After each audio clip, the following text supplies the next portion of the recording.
میں نہیں چاہتا کہ ہاشم مبین تمہیں کوئی نقصان پہنچائے، اس لیے فی الحال تمہارے لیے یہی بہتر ہے کہ تم گھر پر رہو۔ سکندر عثمان نے دو ٹوک لہجے میں کہا، اس کی بیٹی مل جائے پھر تم دوبارہ کالج جانا شروع کر دینا۔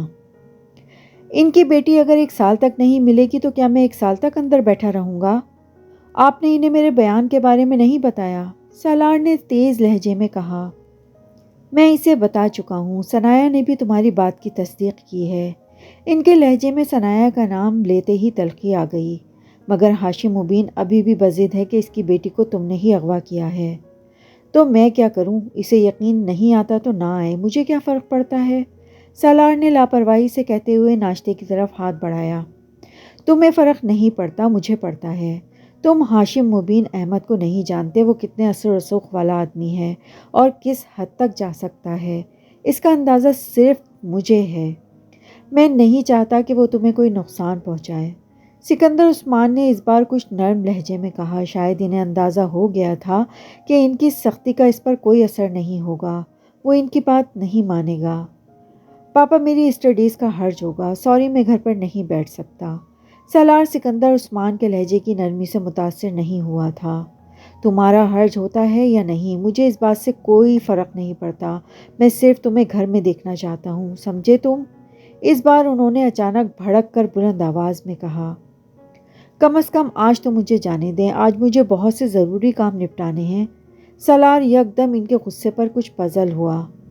تم وہ کام کسی ڈرائیور کو بتا دو، وہ کر دے گا، یا پھر کسی دوست سے فون پر بات کر لو، سکندر نے حتمی انداز میں کہا۔ مگر پاپا آپ مجھے اس طرح بند تو نہیں رکھ سکتے۔ سکندر عثمان نے اس کی بات نہیں سنی، وہ ڈرائنگ روم سے نکل گئے تھے۔ وہ کچھ دیر بلند آواز میں بڑبڑاتا رہا، پھر تنگ آ کر خاموش ہو گیا۔ وہ جانتا تھا سکندر عثمان اسے باہر نکلنے نہیں دیں گے، مگر اسے اس بات کی توقع نہیں تھی۔ اس کا خیال تھا کہ ثنایا کو سامنے لانے پر اس کی اپنی فیملی کے ساتھ ہاشم مبین بھی مطمئن ہو جائیں گے اور کم از کم یہ مصیبت اس کے کندھوں سے اتر جائے گی۔ مگر اس کے لیے سکندر عثمان کا یہ انکشاف حیران کن تھا کہ ہاشم مبین نے ابھی بھی اس کے بیان پر یقین نہیں کیا تھا۔ سالار وہاں بیٹھا ناشتہ کرتے ہوئے کچھ دیر ان تمام معاملات کے بارے میں سوچتا رہا۔ کالج نہ جانے کا مطلب گھر میں بند ہو جانا تھا اور وہ گھر میں بند نہیں ہونا چاہتا تھا۔ اس کا موڈ یکدم آف ہو گیا۔ ناشتہ کرتے کرتے اس نے ادھورا چھوڑ دیا اور اپنے کمرے میں چل دیا۔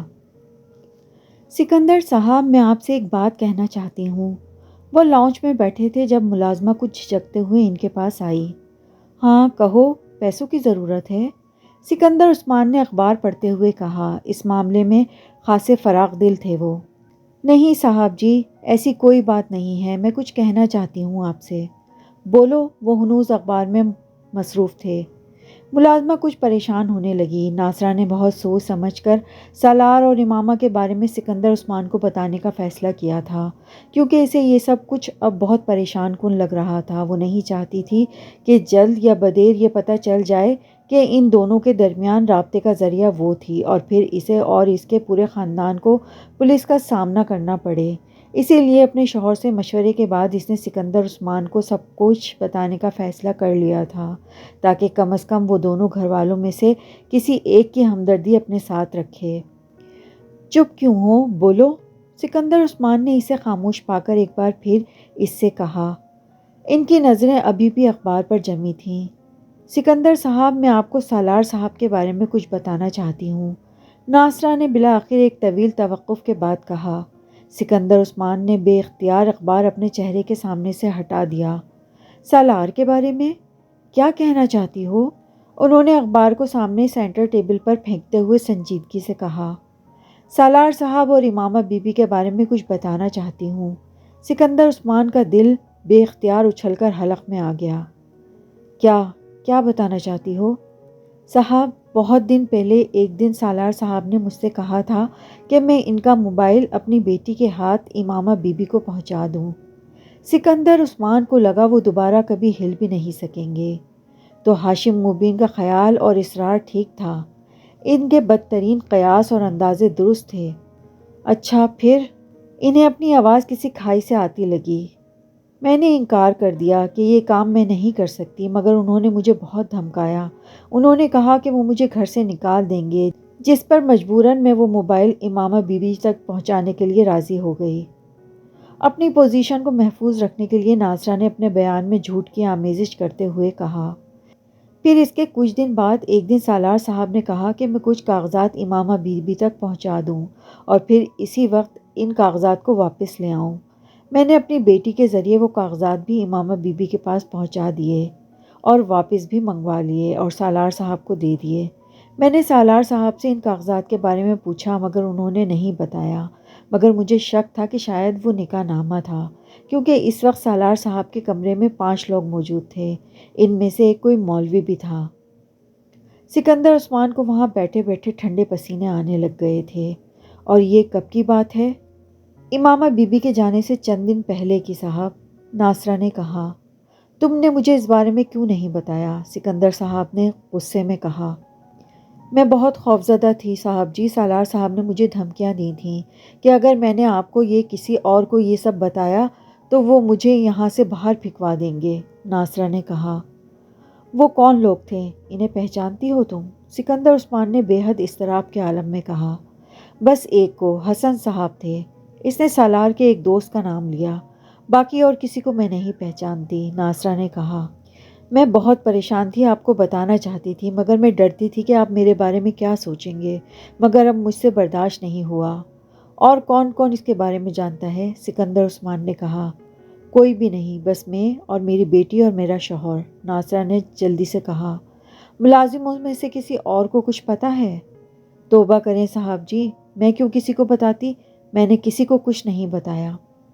تم نے جو کچھ بھی کیا اس کے بارے میں تو میں بعد میں طے کروں گا، مگر فی الحال تم ایک بات اچھی طرح ذہن نشین کر لو، تم کسی کو بھی اس معاملے کے بارے میں نہیں بتاؤ گی۔ اپنا منہ ہمیشہ کے لیے بند کر لو، ورنہ اس بار میں نہ صرف تمہیں واقعی اس گھر سے نکال دوں گا بلکہ میں ہاشم مبین اور پولیس سے کہہ دوں گا کہ یہ سب کچھ تم لوگوں نے کروایا ہے۔ تم نے ہی ان دونوں کو گمراہ کیا تھا اور تم ہی ان دونوں کے پیغامات ایک دوسرے تک پہنچاتی رہیں۔ پھر پولیس تمہارے ساتھ اور تمہارے خاندان کے ساتھ کیا کرے گی تمہیں یاد رہے گا۔ تمہاری ساری عمر جیل میں گزر جائے گی۔ وہ غصے کے عالم میں دھتکار رہے تھے۔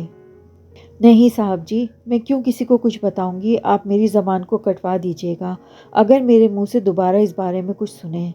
ناصرہ گھبرا گئی مگر سکندر عثمان نے رکھائی کے ساتھ اس کی بات کاٹ دی۔ بس کافی ہے، اب تم جاؤ یہاں سے، میں تم سے بعد میں بات کروں گا۔ انہوں نے اسے جانے کا اشارہ کیا۔ سکندر عثمان پریشانی کے عالم میں ادھر ادھر ٹہلنے لگے۔ اس وقت ان کے سر پر واقعی آسمان ٹوٹ پڑا تھا اور اس وقت انہیں پہلی بار سالار کے ہاتھوں بے وقوف بننے کا احساس ہو رہا تھا۔ وہ کس ڈھٹائی، مہارت اور بےہودگی سے ان سے جھوٹ پہ جھوٹ بولتا اور انہیں دھوکہ دیتا گیا، اور انہیں اس کا احساس تک نہیں ہو سکا۔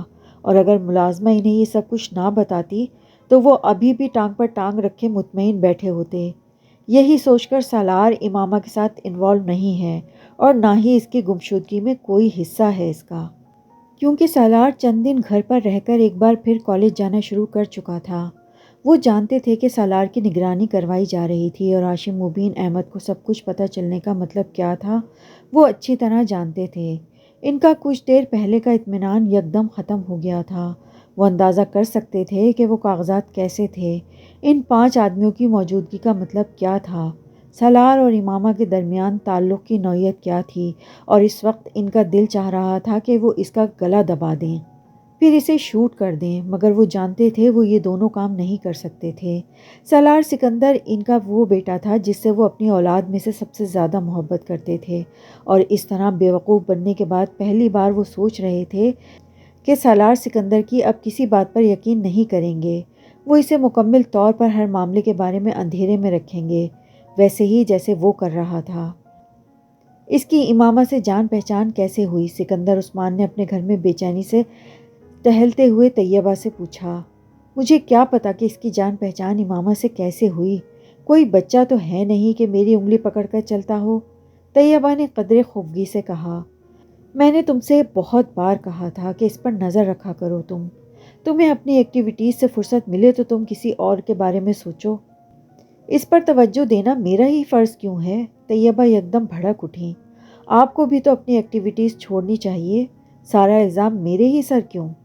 میں تم کو کوئی الزام نہیں دے رہا، اور اس بحث کو ختم کرو، امامہ کے ساتھ شادی، تم اندازہ کر سکتی ہو کہ ہاشم مبین کو جب اس تعلق کا پتہ چلے گا تو وہ کیا تماشا کھڑا کرے گا۔ مجھے یہ سوچ کر شوق لگ رہا ہے کہ اس نے ایسی حرکت کرنے کا سوچ کیسے لیا۔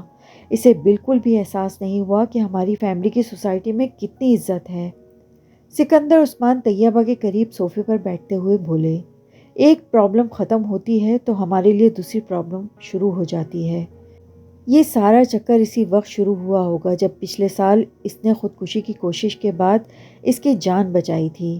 ہم بے وقوف تھے کہ ہم نے اس معاملے پر نظر نہیں رکھی، ورنہ شاید یہ سب کچھ پہلے سامنے آ جاتا۔ سکندر عثمان اپنی کنپٹی مسلتے ہوئے بولے، اور یقیناً یہ لڑکی بھی اس کے ساتھ اپنی مرضی سے انوالو ہوئی ہوگی، ورنہ اس طرح کوئی کسی کے ساتھ مرضی کے بغیر تو نکاح نہیں کر سکتا۔ اور ہاشم مبین احمد کو دیکھیں، وہ یوں شور مچا رہا ہے جیسے اس کی بیٹی کا اس میں کوئی قصور ہی نہیں ہے۔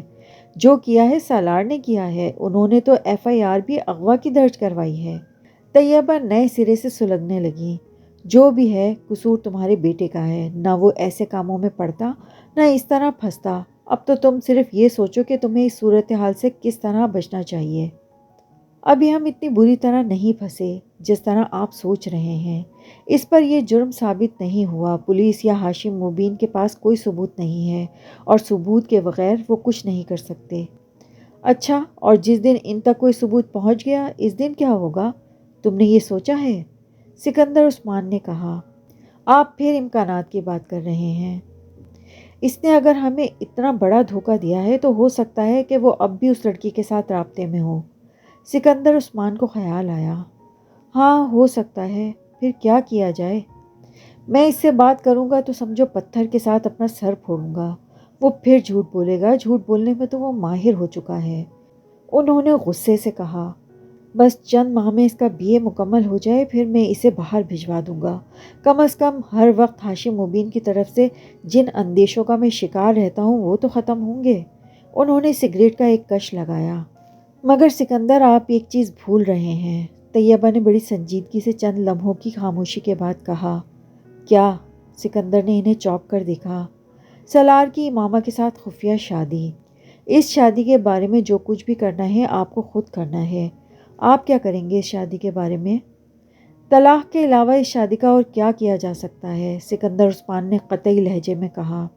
اچھا، وہ اپنی شادی ماننے پہ تیار نہیں ہے تو کیا طلاق دینے پر رضامند ہو جائے گا؟ جب میں اسے ثبوت پیش کروں گا تو اسے اپنی شادی کا اعتراف کرنا ہی ہوگا، اور اگر شادی کا اعتراف کرنے کے بعد بھی اس نے امامہ کو طلاق دینے سے انکار کر دیا تو کوئی نہ کوئی راستہ نکالنا پڑے گا، اور وہ میں نکال لوں گا، چاہے وہ اپنی مرضی سے اسے طلاق دے یا پھر مجھے زبردستی کرنا پڑے۔ میں یہ معاملہ ختم کر دوں گا۔ اس طرح کی شادی انسان کو ساری عمر خوار کرتی ہے۔ اس سے تو پیچھا چھڑانا ہی پڑے گا، ورنہ میں اسے اس بار مکمل طور پر اپنی جائیداد سے آخ کر دینے کا ارادہ رکھتا ہوں۔ سکندر عثمان نے دو ٹوک انداز میں کہا۔ حسن کچھ دیر پہلے اسلام آباد کے ایک ہوٹل میں تھا جب اچانک اسے اپنے والد کی کال ملی۔ وہ جلد از جلد اسے اپنے گھر پہنچنے کا کہہ رہے تھے۔ ان کا لہجہ بے حد عجیب تھا، مگر حسن نے توجہ نہیں دی۔ لیکن جب 15 منٹ بعد اپنے گھر پہنچا تو پوش میں کھڑی سکندر عثمان کی گاڑی دیکھ کر چونک کنا ہو گیا۔ وہ سالار کے گھر کی تمام گاڑیوں اور ان کے نمبرز کو اچھی طرح پہچانتا تھا۔ سکندر انکل کو میرے اس معاملے میں انوالو ہونے کے حوالے سے کوئی ثبوت نہیں ملے ہیں، اس لیے مجھے پریشان ہونے کی کوئی ضرورت نہیں ہے۔ وہ زیادہ سے زیادہ سالار کا دوست سمجھ کر پوچھ گچھ کے لیے آئے ہوں گے۔ میں بڑے اطمینان سے ان کی باتوں کا جواب دے دوں گا، کسی بھی الزام کی تردید کر دوں گا، لیکن میری پریشانی میرے پاپا کے سامنے مجھے مشکوک کر دے گی، اس لیے انکل سکندر کو دیکھ کر مجھے کوئی رد عمل ظاہر نہیں کرنا چاہیے۔ حسن نے پہلے اپنا لائحہ عمل طے کیا اور پھر بڑے اطمینان کے ساتھ اسٹڈی میں داخل ہو گیا۔ اس کے والد قاسم فاروقی اور سکندر عثمان کافی پی رہے تھے، لیکن ان کے چہرے کی غیر معمولی سنجیدگی اور اضطراب وہ ایک لمحے کو بھانپ گیا تھا۔ کیسے ہیں انکل سکندر آپ؟ اس بار بہت دنوں بعد آئے آپ ہماری طرف۔ باوجود اس کے کہ سکندر یا قاسم نے اس کے ہیلو کا جواب نہیں دیا، حسن نے بہت بے تکلفی کا مظاہرہ کیا۔ اسے اس بار بھی جواب نہیں ملا تھا۔ سکندر عثمان اسے غور سے دیکھ رہے تھے۔ بیٹھو، قاسم فاروقی نے قدرے ترشتگی سے کہا۔ سکندر تم سے کچھ باتیں پوچھنے آیا ہے، تمہیں ہر بات کا ٹھیک ٹھیک جواب دینا ہے۔ اگر تم نے جھوٹ بولا تو میں سکندر عثمان سے کہہ چکا ہوں کہ وہ تمہیں پولیس کے پاس لے جائے۔ میری طرف سے تم بھاڑ میں جاؤ، میں تمہیں کسی بھی طرح بچانے کی کوشش نہیں کروں گا۔ قاسم فاروقی نے اس کے بیٹھتے ہی بلا تمہید کہا، پاپا آپ کیا کہہ رہے ہیں؟ میں آپ کی بات سمجھا نہیں۔ حسن نے حیرت کا مظاہرہ کیا مگر اس کا دل دھڑکنے لگا تھا۔ معاملہ اتنا سیدھا نہیں تھا جتنا اس نے سمجھ لیا تھا۔ اوور اسمارٹ بننے کی کوشش مت کرو سکندر، تم پوچھو اس سے کیا پوچھنا چاہتے ہو، میں دیکھتا ہوں یہ کیسے جھوٹ بولتا ہے۔ امامہ کے ساتھ سالار کی شادی میں شرکت کی تھی تم نے؟ انکل آپ کیا بات کر رہے ہیں؟ کون سی شادی؟ کیسی شادی؟ حسن نے مزید حیرت کا مظاہرہ کیا۔ وہی شادی جو میری عدم موجودگی میں میرے گھر پر ہوئی، جس کے لیے امامہ کو پیپرز بھجوائے گئے تھے۔ پلیز انکل، آپ مجھ پر الزام لگا رہے ہیں۔ آپ کے گھر میں ضرور آتا جاتا رہتا ہوں مگر مجھے سالار کی کسی شادی کے بارے میں کچھ پتہ نہیں، اور نہ ہی میری معلومات کے مطابق اس نے شادی کی ہے۔ مجھے تو اس لڑکی کا بھی پتہ نہیں ہے جس کا آپ نام لے رہے ہیں۔ ہو سکتا ہے سالار کی کسی لڑکی کے ساتھ انوالومنٹ ہو مگر میں اس بارے میں کچھ نہیں جانتا، وہ ہر بات مجھے نہیں بتاتا۔ سکندر عثمان اور قاسم فاروقی خاموشی سے اس کی بات سنتے رہے۔ وہ خاموش ہوا تو سکندر عثمان نے اپنے سامنے پڑا ہوا ایک لفافہ اٹھایا اور اس میں موجود چند کاغذ نکال کر اس کے سامنے رکھ دیے۔ حسن کا رنگ پہلی بار اترا، وہ امامہ اور سالار کا نکاح نامہ تھا۔ اس پر دیکھو تمہارے ہی سگنیچر ہے نا؟ سکندر نے سرد لہجے میں پوچھا۔ اگر یہ سوال انہوں نے قاسم فاروقی کے سامنے نہ کیا ہوتا تو وہ اس دستخط کو اپنے دستخط ماننے سے انکار کر دیتا، مگر اس وقت وہ ایسا نہیں کر سکتا تھا۔ یہ میرے سگنیچر ہیں مگر میں نے نہیں کیے، اس نے ہکلاتے ہوئے کہا۔ پھر کس نے کیے ہیں؟ تمہارے فرشتوں نے یا سالار نے؟ قاسم فاروقی نے طنزیہ لہجے میں کہا۔ حسن کچھ بول نہیں سکا، وہ حواس باختہ سا باری باری انہیں دیکھنے لگا۔ اس کے وہم و گمان میں بھی نہیں تھا کہ سکندر عثمان اس طرح اس کے سامنے وہ نکاح نامہ نکال کر رکھ دیں گے۔ وہ یہ بھی نہیں جانتا تھا کہ انہوں نے وہ نکاح نامہ کہاں سے حاصل کیا تھا، سالار سے یا پھر؟ اس کی ساری عقل مندی اور چالاکی دھری کی دھری رہ گئی تھی۔ تم یہ نہیں مانو گے کہ سالار کا امامہ کے ساتھ نکاح تمہاری موجودگی میں ہوا ہے، قاسم فاروقی نے اکھڑے ہوئے لہجے میں اس سے کہا۔ پاپا اس میں میرا کوئی قصور نہیں ہے، یہ سب سالار کی ضد پر ہوا تھا، اس نے مجھے مجبور کر دیا تھا۔ حسن نے یکدم سب کچھ بتانے کا فیصلہ کر لیا۔ کچھ بھی چھپانے کا اب کوئی فائدہ نہیں تھا، وہ جھوٹ بولتا تو اپنی پوزیشن اور خراب کرتا۔ میں نے اسے بہت سمجھایا تھا مگر وہ نہیں مانا۔ قاسم فاروقی نے اس کی بات کاٹ دی۔ اس وقت تمہیں یہاں صفائیاں اور وضاحتیں پیش کرنے کے لیے نہیں بلایا، تم مجھے صرف یہ بتاؤ کہ اس لڑکی کو اس نے کہاں رکھا ہوا ہے۔ پاپا مجھے اس بارے میں کچھ نہیں پتا، حسن نے تیزی سے کہا۔ تم پھر جھوٹ بول رہے ہو۔ آئی سویر پاپا، مجھے واقعی کچھ نہیں پتا، وہ اسے لاہور چھوڑ آیا تھا۔ یہ جھوٹ تم کسی اور سے بولنا بیٹا، مجھے سچ بتاؤ، قاسم فاروقی نے بہت ہی سخت لہجے میں کہا۔ میں جھوٹ نہیں بول رہا پاپا، حسن نے احتجاج کیا۔ لاہور کہاں چھوڑا ہے؟ کسی سڑک پر، اس نے کہا تھا وہ خود چلی جائے گی۔ تم مجھے یا سکندر کو بیوقوف سمجھتے ہو؟ اس نے اس لڑکی سے شادی کی اور پھر اسے ایک سڑک پر چھوڑ دیا، بیوقوف مت بناؤ ہمیں۔ میں سچ کہہ رہا ہوں پاپا، اس نے کم از کم مجھ سے یہی کہا تھا کہ وہ اس لڑکی کو سڑک پر چھوڑ آیا تھا۔ تم نے اس سے پوچھا نہیں کہ پھر اس نے اس لڑکی کے ساتھ شادی کیوں کی؟ اگر اسے یہی کرنا تھا تو؟ پاپا اس نے یہ شادی اس لڑکی کی مدد کے لیے کی تھی، اس کے گھر والے زبردستی اس کی شادی کسی لڑکے سے کرنا چاہتے تھے، وہ نہیں کرنا چاہتی تھی۔ اس نے سالار سے رابطہ کیا اور مدد مانگی، سالار اس کی مدد کے لیے تیار ہو گیا۔ وہ صرف یہ چاہتی تھی کہ سالار وقتی طور پر اس سے نکاح کر لے تاکہ اگر اس کے والدین زبردستی اس کی شادی کرنا چاہیں تو وہ اس نکاح کا بتا کر انہیں روک سکے۔ حسن اب سچائی پر پردہ نہیں ڈال سکتا تھا، اس نے پوری بات بتانے کا فیصلہ کر لیا تھا، اور اگر ضرورت پڑے تو بیلف کے ذریعے ان کو رہائی دلوائی جا سکے، مگر یہ کوئی محبت وغیرہ کی شادی نہیں تھی۔ وہ لڑکی ویسے بھی کسی اور لڑکے کو پسند کرتی تھی۔ آپ اس کا نکاح نامے کو دیکھیں تو اس میں بھی اس نے طلاق کا حق پہلے ہی لے لیا ہے تاکہ ضرورت پڑنے پر وہ سالار سے رابطہ کیے بغیر ہی طلاق حاصل کر لے۔ بس یا کچھ اور؟ قاسم فاروقی نے اس سے کہا۔ حسن کچھ نہیں بولا، خاموشی سے انہیں دیکھتا رہا۔ میں قطعاً تمہاری کسی بات پر یقین نہیں کرنے کو تیار۔ تم نے بہت اچھی کہانی بنائی مگر میں کوئی بچہ نہیں ہوں کہ اس کہانی پر یقین کر لوں۔ تمہیں اب امامہ تک پہنچنے میں سکندر کی مدد کرنی ہے، قاسم فاروقی نے قطعی لہجے میں کہا۔ پاپا میں کیسے کر سکتا ہوں، مجھے اس کے بارے میں کچھ پتہ نہیں، حسن نے احتجاج کیا۔ تم یہ کیسے کرو گے یہ تم خود جانو، مجھے صرف یہ بتانا تھا کہ تمہیں یہ کرنا ہے۔ پاپا پلیز آپ مجھ پر یقین کریں، میں امامہ کے بارے میں کچھ نہیں جانتا، نکاح کروانے کے علاوہ میں نے اور کچھ نہیں کیا، حسن نے کہا۔ تم اس سے اتنے قریب ہو کہ اس نے اپنی خفیہ شادی میں تمہیں گواہ کے طور پر شامل کیا، مگر تمہیں یہ نہیں بتایا کہ اس کی بیوی گھر سے بھاگنے کے بعد اب کہاں ہے۔ میں یہ ماننے پر تیار نہیں ہوں حسن، کسی صورت میں بھی نہیں، قاسم فاروقی نے دو ٹوک انداز میں کہا۔ تمہیں اگر پتہ نہیں ہے تو بھی تم ان کو بتاؤ گے، سالار تم سے کچھ نہیں چھپائے گا۔ نہیں پاپا، وہ بہت سی باتیں مجھے نہیں بتاتا۔ وہ سب باتیں تمہیں بتاتا ہے یا نہیں، میں فی الحال صرف ایک چیز میں دلچسپی رکھتا ہوں اور وہ امامہ کے بارے میں معلومات ہے۔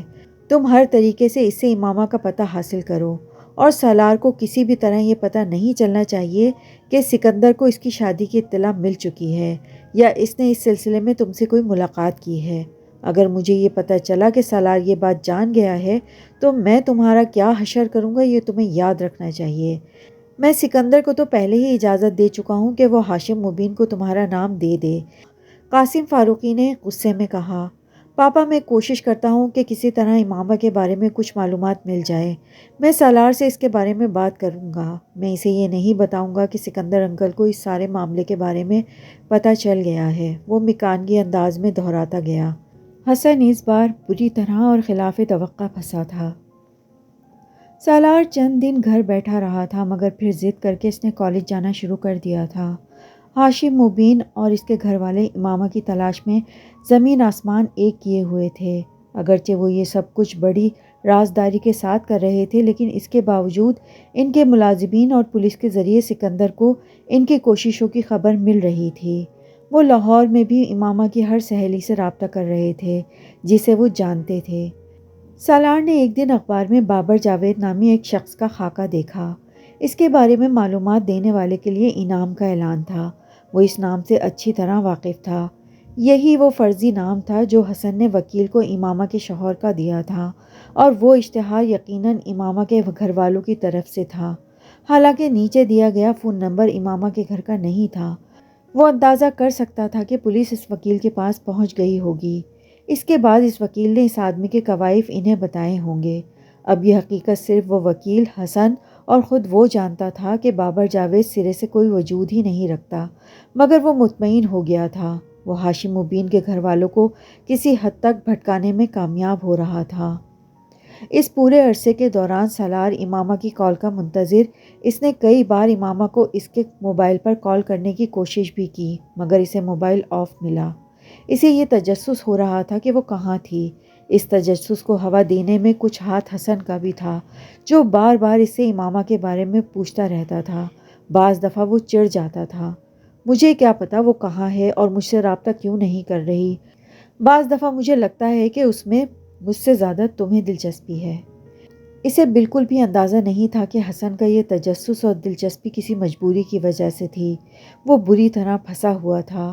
سالار کا خیال تھا کہ امامہ اب تک جلال کے پاس جا چکی ہوگی اور ہو سکتا ہے کہ وہ اس سے شادی بھی کر چکی ہو، اگرچہ اس نے امامہ سے جلال کی شادی کے بارے میں جھوٹ بولا تھا، مگر اسے یقین تھا کہ امامہ نے اس کی بات پر یقین نہیں کیا ہوگا۔ خود سالار بھی چاہتا تھا کہ وہ خود جلال سے رابطہ قائم کرے یا پھر ذاتی طور پر جا کر ایک بار اس سے ملے۔ وہ جاننا چاہتا تھا کہ امامہ اس کے ساتھ رہ بھی رہی ہے یا نہیں، مگر فی الحال یہ دونوں کام اس کے لیے ناممکن تھے۔ سکندر عثمان مسلسل اس کی نگرانی کروا رہے تھے اور وہ اس بات سے بھی واقف تھا کہ وہ یہ نگرانی کروانے والے واحد نہیں ہیں۔ ہاشم مبین احمد بھی یہی کام کروا رہے تھے، اور اگر وہ لاہور جانے کا ارادہ کرتا تو اول تو سکندر عثمان اسے جانے ہی نہ دیتے، اور بالفرض جانے کی اجازت دے بھی دیتے تو شاید خود بھی اس کے ساتھ چل پڑتے، اور وہ یہ نہیں چاہتا تھا۔ وقت گزرنے کے ساتھ ساتھ اس سارے معاملے میں اس کی دلچسپی کم سے کم ہوتی جا رہی تھی۔ اسے اب یہ سب کچھ ایک حماقت لگ رہا تھا، ایسی حماقت جو اسے کافی مہنگی پڑ رہی تھی۔ سکندر اور طیبہ اب ہر وقت گھر پر موجود رہتے اور اسے کہیں بھی جانے کے لیے اسے باقاعدہ اجازت لینی پڑتی۔ حسن اب اس سے کم ملنے لگا تھا، وہ اس کی وجہ بھی نہیں جانتا تھا، اس صورتحال سے وہ بہت بور ہو چکا تھا۔ سالار اس رات کمپیوٹر پہ بیٹھا تھا جب اس کے موبائل پر ایک کال آئی تھی۔ اس نے کی بورڈ پر ہاتھ چلاتے ہوئے لاپرواہی سے موبائل اٹھا کر دیکھا اور پھر اسے ایک جھٹکا لگا تھا۔ اسکرین پر موجود نمبر اس کے اپنے موبائل کا تھا۔ امامہ اسے کال کر رہی تھی۔ تو بالآخر آپ نے ہمیں یاد کر ہی لیا۔ اس نے بے اختیار سیٹی بجائی۔ اس کا موڈ یکدم فریش ہو گیا تھا۔ کچھ دیر پہلے والی بوریت یکسر غائب ہو گئی تھی۔ میں تو سمجھ بیٹھا تھا کہ اب تم مجھے کبھی کال نہیں کرو گی، اتنا لمبا عرصہ لگا دیا تم نے۔ رسمی علیک سلیک کے بعد اس نے پوچھا۔ میں بہت دنوں سے تمہیں فون کرنا چاہ رہی تھی مگر کر نہیں پا رہی تھی، دوسری طرف سے امامہ نے کہا۔ کیوں، ایسی کیا مجبوری آ گئی تھی؟ فون تو تمہارے پاس موجود تھا، سالار نے کہا۔ بس کوئی مجبوری تھی، اس نے مختصر کہا۔ تم اس وقت کہاں ہو؟ سالار نے کچھ تجسس آمیز انداز میں پوچھا۔ بچکانہ سوال مت کرو سالار، جب تم جانتے ہو کہ میں تمہیں یہ نہیں بتاؤں گی تو پھر تم یہ کیوں پوچھ رہے ہو؟ میرے گھر والے کیسے ہیں سالار؟ سالار کچھ حیران ہوا، اسے امامہ سے اس سوال کی توقع نہیں تھی۔ بالکل ٹھیک ہیں، خوش و خرم ہیں، عیش کر رہے ہیں، اس نے مذاق اڑانے والے انداز میں کہا۔ تم واقعی بہت اچھی لڑکی ہو، گھر سے جا کر بھی تمہیں گھر اور گھر والوں کا کتنا خیال ہے، ہاؤ نائس۔ دوسری طرف کچھ دیر خاموشی رہی، پھر امامہ نے کہا۔ وسیم کیسا ہے؟ یہ تو میں نہیں بتا سکتا مگر میرا خیال ہے ٹھیک ہی ہوگا، وہ خراب کیسے ہو سکتا ہے؟ اس کے انداز اور لہجے میں اب بھی کوئی تبدیلی نہیں آئی تھی۔ انہیں یہ تو نہیں پتہ چلا کہ تم میری مدد کر رہے ہو؟ سالار کو امامہ کا لہجہ کچھ عجیب سا لگا۔ پتہ لگا مائی ڈیئر امامہ، پولیس اسی دن میرے گھر پہنچ گئی تھی جس دن میں تمہیں لاہور چھوڑ کر آیا تھا، سالار نے کچھ انتزاعی انداز میں کہا۔ تمہارے فادر نے میرے خلاف FIR کٹوائی تھی تمہیں اغوا کرنے کے سلسلے میں۔ وہ ہنسا۔ ذرا سوچو، میرے جیسا بندہ کسی کو اغوا کر سکتا ہے اور وہ بھی تمہیں، جو کسی بھی وقت کسی کو شوٹ کر سکتی ہے۔ اس کے لہجے میں اس بار طنز تھا۔ تمہارے فادر نے پوری کوشش کی ہے کہ میں جیل پہنچ جاؤں اور باقی کی زندگی وہاں گزاروں، بس یہ میری خوش قسمتی ہے کہ میں بچ گیا۔ گھر سے کالج تک میری نگرانی کی جاتی ہے، ڈم کالز ملتی ہیں اور بھی بہت کچھ ہو رہا ہے۔ اب تمہیں کیا کیا بتاؤں، بہرحال تمہاری فیملی ہمیں خاصا زچ کر رہی ہے، اس نے جتانے والے انداز میں کہا۔ میں نہیں جانتی تھی کہ وہ تم تک پہنچ جائیں گے۔ اس بار امامہ کا لہجہ معذرت خوانا تھا۔ میرا خیال تھا کہ انہیں کسی بھی طرح تم پر شک نہیں ہوگا۔ مجھے افسوس ہے کہ میری وجہ سے تمہیں اتنے پرابلمز کا سامنا کرنا پڑ رہا ہے۔ واقعی تمہاری وجہ سے مجھے بہت سے پرابلمز کا سامنا کرنا پڑ رہا ہے۔ میری کوشش تھی کہ میں پہلے خود کو محفوظ کر لوں پھر ہی تمہیں فون کروں، اور اب واقعی میں محفوظ ہوں۔ سالار نے کچھ تجسس آمیز دلچسپی کے ساتھ اس کی بات سنی۔ تمہارا موبائل اب میں استعمال نہیں کروں گی اور میں اسے واپس بھیجنا چاہتی ہوں مگر میرے لیے یہ ممکن نہیں ہے، وہ اسے بتا رہی تھی۔ میں تمہیں کچھ پیسے بھی بھجواؤں گی ان تمام اخراجات کے لیے جو تم نے میرے لیے کیے۔ سالار نے اس بار اس کی بات کاٹی۔ نہیں، پیسے رہنے دو، مجھے ضرورت نہیں ہے، موبائل کی بھی ضرورت نہیں ہے، میرے پاس دوسرا موبائل ہے، تم چاہو تو اسے استعمال کر سکتی ہو۔ نہیں، میں اب اسے استعمال نہیں کروں گی، میری ضرورت ختم ہو چکی ہے۔ امامہ کچھ دیر خاموش رہی، پھر اس نے کہا۔ میں چاہتی ہوں کہ تم اب مجھے طلاق کے پیپرز بھجوا دو اور ان پیپرز کے ساتھ ایک کاپی نکاح نامے کی بھی جو میں پہلے تم سے نہیں لے سکی۔ کہاں بھجواؤں؟ سالار نے پوچھا۔ اس کے ذہن میں یکدم ایک چھماکا ہوا تھا۔ وہ اگر اب طلاق کا مطالبہ کر رہی تھی تو اس کا مطلب یہی تھا کہ اس نے ابھی تک کسی سے شادی نہیں کی تھی، نہ ہی طلاق کے اس حق کو استعمال کیا تھا جو نکاح نامے میں وہ اس کی خواہش پر اسے دے چکا تھا۔ تم اسی وکیل کے پاس وہ پیپرز بھجوا دو جس کو تم نے ہائر کیا تھا اور مجھے اس کا نام اور پتہ لکھوا دو، میں ان سے وہ پیپرز لے لوں گی۔ سالار مسکرایا۔ وہ بے حد محتاط تھی۔ مگر میرا تو اس وکیل کے ساتھ ڈائریکٹ کوئی رابطہ نہیں ہے، میں تو اسے جانتا بھی نہیں ہوں، پھر پیپرز اس تک کیسے پہنچاؤں؟ جس دوست کے ذریعے تم نے اس وکیل سے رابطہ کیا تھا اسی دوست کے ہاتھ بھجوا دو۔ یہ تو طے تھا کہ وہ اسے کسی بھی طرح اپنا کوئی اتا پتہ نہ دینے کا فیصلہ کر چکی تھی اور اس پر پوری طرح قائم بھی تھی۔ تم طلاق لینا کیوں چاہتی ہو امامہ؟ سالار اس وقت بہت موڈ میں تھا۔ دوسری طرف یکدم خاموشی چھا گئی۔ شاید وہ اس سے اس سوال کی توقع نہیں کر رہی تھی۔ طلاق کیوں لینا چاہتی ہو بتاؤ نا، تم کتنی عجیب بات کر رہے ہو۔ یہ تو پہلے ہی طے تھا کہ میں تم سے طلاق لوں گی، پھر اس سوال کی کیا تک بنتی ہے؟ امامہ کے لہجے میں حیرانی تھی۔ وہ تب کی بات تھی، اب تو خاصا لمبا وقت گزر گیا ہے اور میں تمہیں طلاق دینا نہیں چاہتا، سالار نے بے حد سنجیدگی سے کہا۔ وہ اندازہ کر سکتا تھا کہ دوسری طرف اس وقت امامہ کے پیروں کے نیچے سے یقیناً زمین نکل گئی ہوگی۔ تم کیا کہہ رہے ہو؟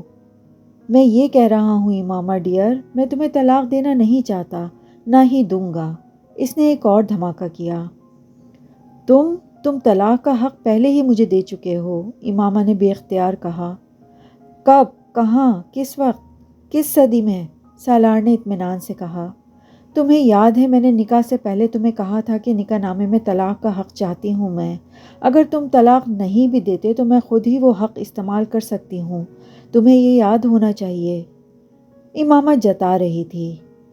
اگر میں تمہیں یہ حق دیتا تو تم حق استعمال کر سکتی تھی، مگر میں نے تمہیں ایسا کوئی حق دیا ہی نہیں۔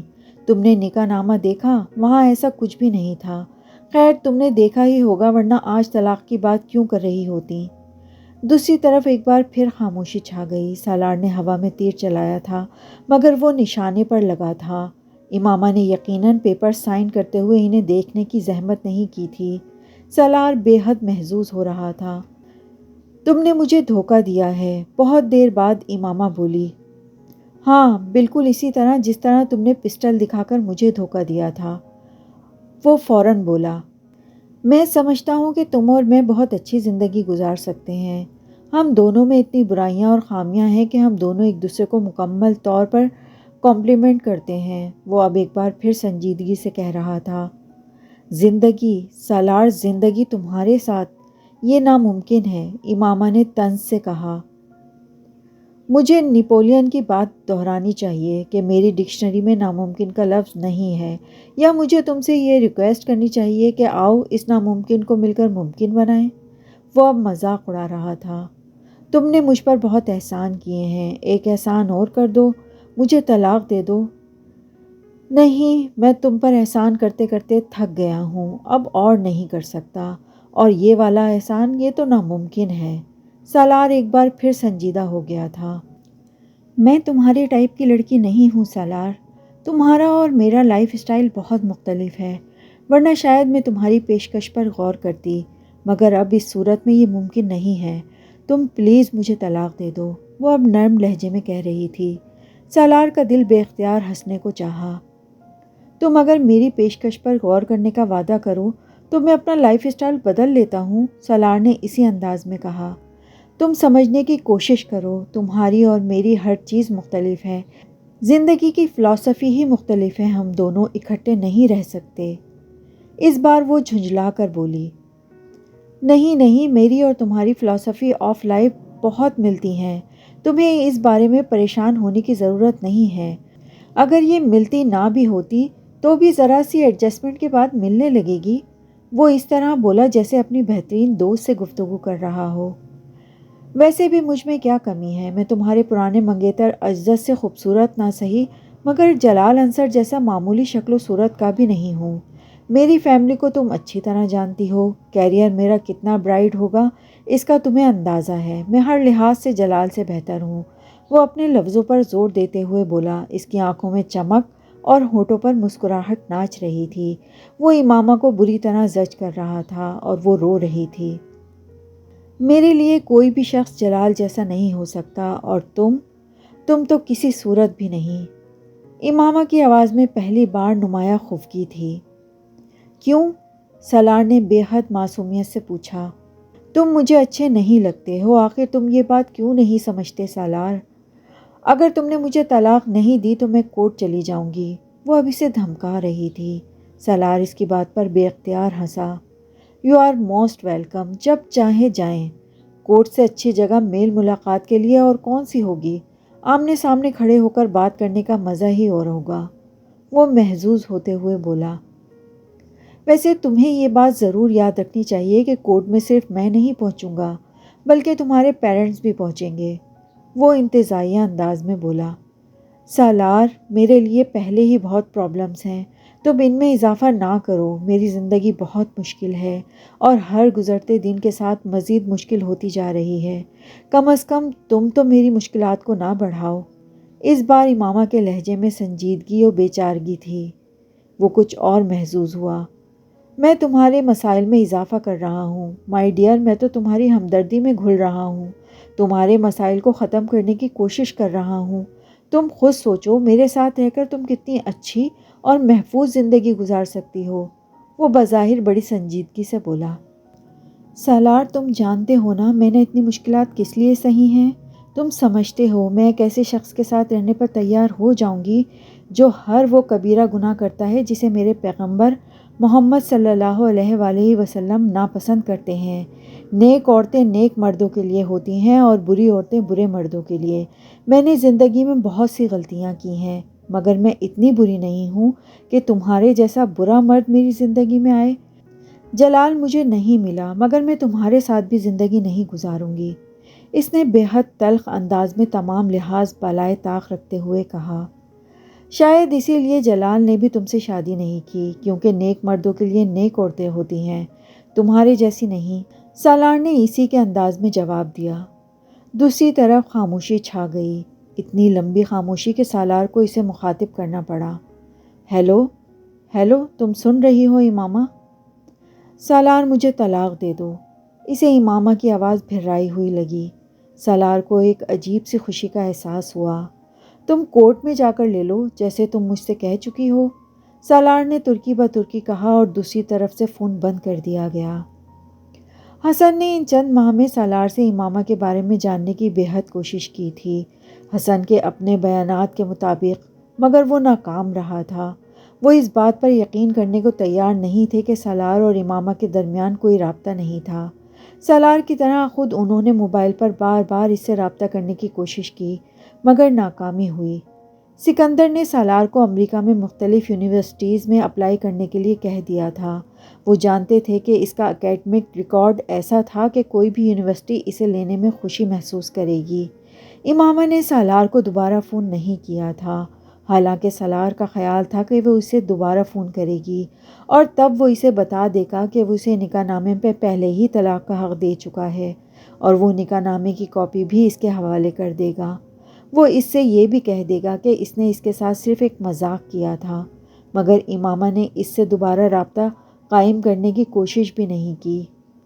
نہ ہی سالار نے اپنے پیپرز میں اس نکاح نامے کو دوبارہ دیکھنے کی زحمت کی، ورنہ وہ بہت پہلے جان جاتا کہ وہ پیپرز وہاں پہ اب نہیں ہیں۔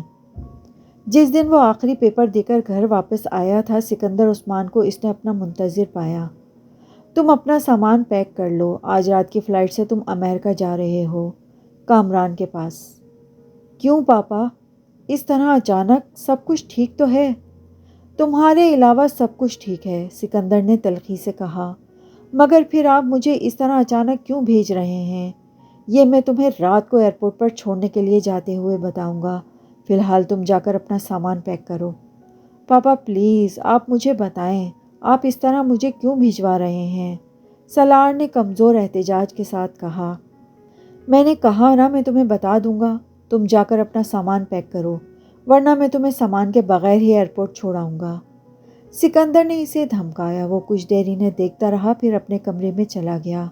اپنا سامان پیک کرتے ہوئے الجھے ہوئے ذہن کے ساتھ وہ سکندر عثمان کے اس اچانک فیصلے کے بارے میں سوچتا رہا، اور پھر اچانک اس کے ذہن میں چھماکا سا ہوا۔ اس نے اپنی دراز کھول کے اپنے پیپرز نکالنے شروع کر دیے۔ وہاں نکاح نامہ نہیں تھا۔ اسے ان کے اس فیصلے کی سمجھ آ گئی تھی اور اسے پچھتاوا ہوا کہ اس نے نکاح نامے کو اتنی لاپرواہی سے وہاں کیوں رکھا تھا۔ وہ نکاح نامہ سکندر عثمان کے علاوہ کسی اور کے پاس ہو، یہ ہو نہیں سکتا تھا، کیونکہ ان کے علاوہ اس کے کمرے میں آنے اور دراز کھولنے کی جرات کوئی نہیں کر سکتا تھا۔ سالار کے ذہن میں اب کوئی الجھن نہیں تھی۔ اس نے بڑی خاموشی کے ساتھ اپنا سامان پیک کیا۔ وہ اب صرف یہ سوچ رہا تھا کہ سکندر عثمان سے ایئرپورٹ پر جاتے ہوئے کیا بات کرے گا۔ رات کو ایئرپورٹ چھوڑنے کے لیے صرف سکندر اس کے ساتھ آئے تھے، طیبہ نہیں تھی۔ ان کا لہجہ اور انداز بے حد روکھا اور خشک تھا۔ سالار نے بھی اس بار کوئی سوال نہیں کیا۔ ایئرپورٹ جاتے ہوئے سکندر عثمان نے اپنا بریف کیس کھول کر ایک سادہ کاغذ اور قلم نکالا اور بریف کیس کے اوپر رکھ کر اس کی طرف بڑھایا۔ اس پر سائن کر دو۔ یہ کیا ہے؟ سالار نے حیرانی سے اس سادہ کاغذ کو دیکھا۔ تم صرف سائن کرو، سوال مت کرو، انہوں نے بے حد روکھے انداز میں کہا۔ سالار نے مزید کچھ کہے بغیر ان کے ہاتھ میں پکڑا ہوا قلم لے کر اس کاغذ پر سائن کر دیے۔ سکندر نے اس کاغذ کو طے کر کر بریف کیس میں رکھا اور بریف کیس کو دوبارہ بند کر دیا۔ جو کچھ تم کر چکے ہو اس کے بعد تم سے کچھ کہنا یا کوئی بات کرنا بیکار ہے۔ تم مجھ سے ایک کے بعد دوسرا اور دوسرے کے بعد تیسرا جھوٹ بولتے رہے ہو، یہ سمجھتے ہوئے کہ مجھے تو کبھی حقیقت کا پتہ ہی نہیں چلے گا۔ میرا دل تو یہ چاہتا ہے کہ تمہیں امریکہ بھیجنے کی بجائے ہاشم مبین کے حوالے کر دوں تاکہ تمہیں اندازہ ہو اپنی حماقت کا، مگر میرا مسئلہ یہ ہے کہ میں تمہارا باپ ہوں، مجھے تمہیں بچانا ہی ہے۔ تم میری اس مجبوری کا آج تک فائدہ اٹھاتے رہے ہو، مگر آئندہ نہیں اٹھا سکو گے۔ میں تمہارا نکاح نامہ امامہ کے حوالے کر دوں گا، اور اگر مجھے دوبارہ یہ پتہ چلا کہ تم نے اس سے رابطہ کیا ہے یا رابطہ کرنے کی کوشش کر رہے ہو تو میں اس بار جو کروں گا تم اس کا اندازہ بھی نہیں کر سکتے۔ تم میرے لیے کافی مصیبتیں کھڑی کر چکے ہو، اب اس کا سلسلہ بند ہو جانا چاہیے، سمجھے تم؟ انہوں نے اکھڑے ہوئے لہجے میں کہا۔ وہ جواب میں کچھ کہنے کے بجائے کھڑکی سے باہر دیکھنے لگا۔ اس کے انداز میں عجیب طرح کی لاپرواہی اور اطمینان تھا۔ سکندر عثمان سلگ کے رہ گئے۔ یہ ان کا وہ بیٹا تھا جو 150 پلس کا آئی کیو لیول رکھتا تھا۔ کیا کوئی کہہ سکتا تھا کہ وہ سرے سے کوئی آئی کیو لیول رکھتا بھی تھا یا نہیں؟ اگلے چند ماہ سالار نے امریکہ میں گزارے تھے۔ وہ اس کی زندگی کے مشکل ترین دن تھے۔ وہ اس سے پہلے بھی کئی بار سیر و تفریح کے لیے اپنی فیملی کے ساتھ اور ان کے بغیر امریکہ اور یورپ جاتا رہا تھا، مگر اس بار جس طریقے سے سکندر نے اسے امریکہ بھجوایا تھا، اس نے جہاں ایک طرف سے مشتعل کیا تھا تو دوسری طرف اس کے لیے بہت سے دوسرے پرابلمز بھی پیدا کر دیے تھے۔ اس کے جو دوست اے لیول کے بعد امریکہ آ گئے تھے وہ امریکہ کی مختلف یونیورسٹیز میں پڑھ رہے تھے، وہ کسی ایک اسٹیٹ میں نہیں تھے۔ کچھ یہی حال اس کے رشتہ داروں اور کزنز کا تھا۔ خود اس کے اپنے بہن بھائی بھی ایک جگہ پر نہیں تھے۔ وہ اپنی فیملی سے اتنا اٹیچ نہیں تھا کہ اس کی کمی محسوس کرتا یا ہوم سکسیس کا شکار ہوتا۔ یہ صرف اس طرح اچانک وہاں بھجوائے جانے کا نتیجہ تھا کہ وہ اس طرح اضطراب کا شکار ہو رہا تھا۔ اس کا بھائی کامران سارا دن یونیورسٹی میں ہوتا اور اگر وہ گھر آتا بھی تو اپنی اسٹڈیز میں مصروف ہو جاتا۔ اس کے ایگزامز قریب تھے، جبکہ سالار سارا دن یا تو اپارٹمنٹ میں بیٹھا فلمیں دیکھتا رہتا یا پھر چینلز گھمانے میں مصروف رہتا، اور جب وہ ان دونوں کاموں سے بیزار ہو جاتا تو آوارہ گردی کے لیے نکل جاتا۔ اس نے وہاں اپنے قیام کے دوران نیو یارک میں اس علاقے کا چپا چپا چھان مارا تھا جہاں کامران رہ رہا تھا۔ وہاں کا کوئی بھی نائٹ کلب، ڈسکو، ریپ یا تھیٹر، سینما، میوزک اور آرٹ گیلری ایسی نہیں تھی جہاں وہ نہ گیا ہو۔ اس کا اکیڈمک ریکارڈ ایسا تھا کہ جن 3 لیوی لیگ کی یونیورسٹیز میں اس نے اپلائی کیا تھا، ان تینوں میں رزلٹ آنے سے پہلے ہی اس کی ایڈمیشن کی درخواستیں قبول کر لی جا چکی تھیں۔ وہ تینوں یونیورسٹیز ایسی تھیں جن میں اس کے دور یا قریب کا کوئی رشتہ دار نہیں تھا، اور یہ اس نے جان بوجھ کر کیا تھا۔ وہ جانتا تھا کہ سکندر عثمان اپنی پوری کوشش کریں گے کہ اسے کسی ایسی یونیورسٹی میں ایڈمٹ کروائیں جہاں اس کے بہن بھائیوں میں سے نہیں تو کم از کم اس کے رشتہ داروں میں سے تو کوئی ضرور موجود ہوتا، تاکہ وہ اس کے بارے میں معلومات حاصل کرتے رہیں۔ سالار کی جگہ ان کا کوئی دوسرا بیٹا لیوی لیگ کی کسی یونیورسٹی میں ایڈمیشن حاصل کرنے میں کامیاب ہوتا تو سکندر عثمان فخر میں مبتلا ہوتے اور اس چیز کو اپنے اور اپنی پوری فیملی کے لیے اعزاز سمجھتے، مگر یہاں وہ اس خوف میں مبتلا ہو گئے تھے کہ وہ سالار پر نظر کیسے رکھ سکیں گے۔ سالار نے ان یونیورسٹیز میں سے یالے کو چنا تھا، اور اس کی وجہ یہ تھی کہ نہ صرف یالے میں ان کا کوئی شناسا اور واقف کار نہیں تھا، بلکہ نیو ہیون میں بھی سکندر عثمان کا کوئی رشتہ دار اور دوست نہیں تھا۔ رزلٹ آنے کے بعد سالار کو یونیورسٹی سے میرٹ اسکالرشپ بھی مل گیا تھا۔ اپنے باقی بھائیوں کے برعکس اس نے ضد کر کے ہاسٹل میں رہنے کے بجائے ایک اپارٹمنٹ کرائے پر لے لیا تھا۔ سکندر عثمان اسے اپارٹمنٹ میں رکھنے کے لیے تیار نہیں تھے، مگر اسکالرشپ ملنے کی وجہ سے اس کے پاس اتنی رقم آ گئی تھی کہ وہ خود ہی کوئی اپارٹمنٹ لے لیتا، کیونکہ یونیورسٹی کے اخراجات کے لیے سکندر اس کے اکاؤنٹ میں پہلے ہی ایک لمبی چوڑی رقم جمع کروا چکے تھے۔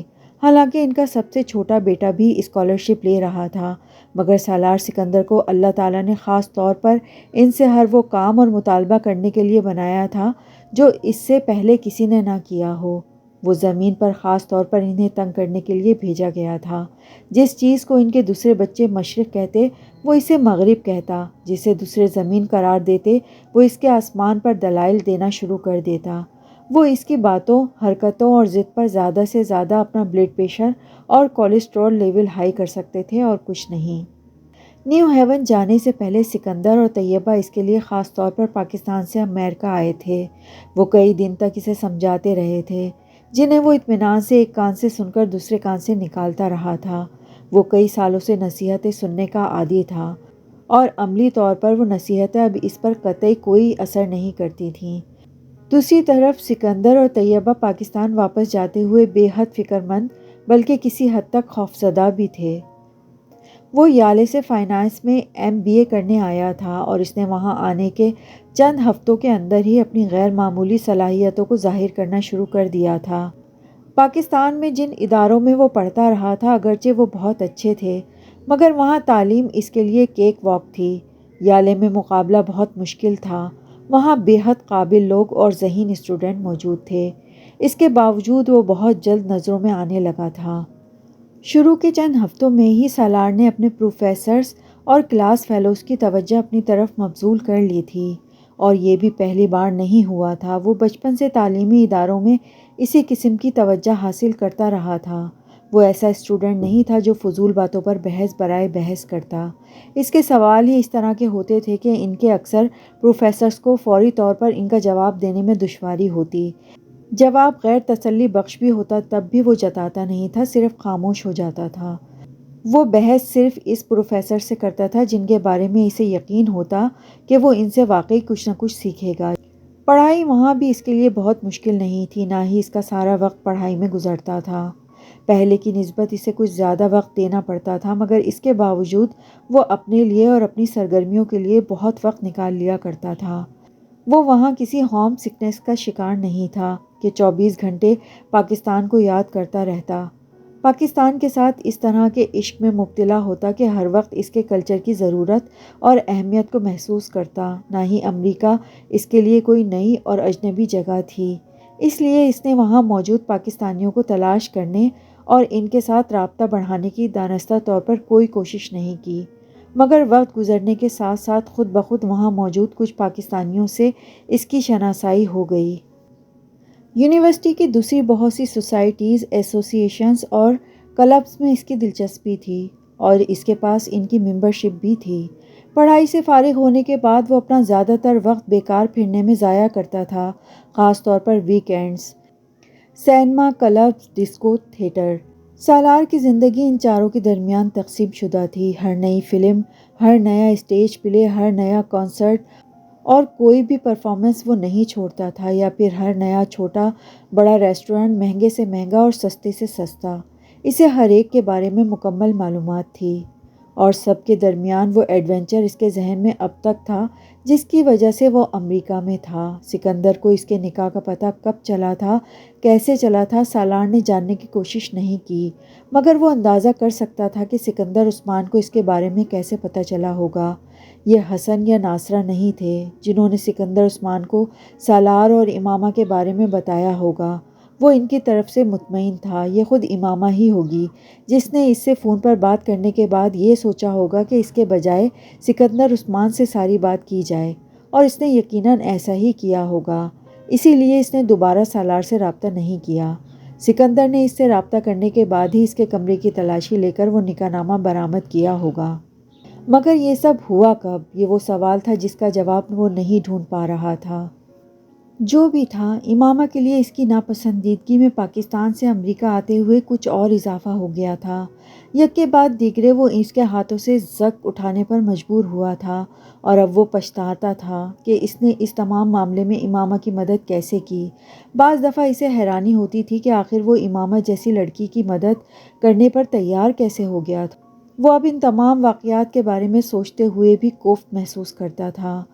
آخر میں نے اس کی مدد کیوں کی، جبکہ مجھے یہ کرنا چاہیے تھا کہ اس کے رابطہ کرنے پر میں وسیم کو، اس کے والدین کو یا خود اپنے والدین کو اس سارے معاملے کے بارے میں بتا دیتا، یا پھر جلال کے بارے میں انہیں بتا دیتا، یا پھر اس کے کہنے پر اس کے ساتھ سرے سے نکاح کرتا ہی نہ، اسے گھر سے فرار ہونے میں تو کبھی بھی اس کی مدد نہ کرتا۔ بعض دفعہ سالار کو لگتا تھا جیسے وہ کسی چھوٹے بچے کی طرح اس کے ہاتھوں استعمال ہوا تھا۔ اتنی فرما برداری، اتنے تابع داری آخر کیوں؟ جبکہ امامہ اس کے ساتھ کوئی تعلق یا واسطہ نہیں رکھتی تھی اور وہ کسی طرح سے بھی اس کی مدد کرنے پہ مجبور نہیں تھا۔ اب اسے وہ سب کچھ ایک ایڈونچر سے زیادہ حماقت لگتا۔ وہ کسی سائیکیٹرسٹ کی طرح امامہ کے بارے میں اپنے رویے کا تجزیہ کرتا اور مطمئن ہو جاتا، جیسے جیسے وقت گزرتا جائے گا وہ مکمل طور پر میرے ذہن سے نکل جائے گی، نہ بھی نکلی تب بھی مجھے کیا فرق پڑے گا۔ سالار یہی سوچتا رہتا۔